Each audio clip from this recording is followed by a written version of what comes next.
IPL 2025 season లో భాగంగా Chennai super Kings Rajasthan Royals జట్ల మధ్య జరిగిన హోరీ పోరులో రాజస్థాన్ 6 వికెట్ల తేడాతో విజయం సాధించింది. ఈ మ్యాచ్ ముగిసిన అనంతరం చెన్నై సూపర్ కింగ్స్ మాజీ కెప్టెన్ మహేంద్ర సింగ్ ధోని యువ క్రికెటర్లతో కాసేపు ముచ్చటించారు. ఈ సందర్భంగా వారికి పలు విలువైన సలహాలు, సూచనలు అందజేశారు.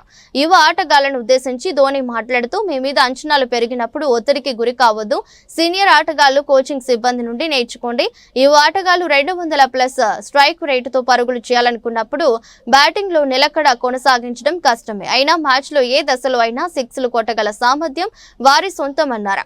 అంచనాల భారాన్ని మోయకుండా సహజ సిద్ధమైన ఆట తీరును ప్రదర్శించాలని యువకులకు సూచించారు. ఇదే క్రమంలో తమ జట్టు ప్రదర్శన పైన ధోని స్పందించారు. మేం ప్రత్యర్థి జట్టు ముందు మంచి లక్ష్యమే ఉంచాం, కానీ మ్యాచ్ ఆరంభంలో త్వరగా వికెట్లు కోల్పోవడంతో లోయర్, మిడిల్ ఆర్డర్ పై ఒత్తిడి పడింది. బ్రేవిస్ చక్కటి ఇన్నింగ్స్ ఆడాడు. అతడు బ్యాటింగ్ చేస్తున్నప్పుడు రన్ రేట్ చక్కగా ఉంది, కానీ మేము మొదట్లోనే వికెట్లు కోల్పోవడంతో దాన్ని కొనసాగించలేకపోయామని ధోని వివరించారు.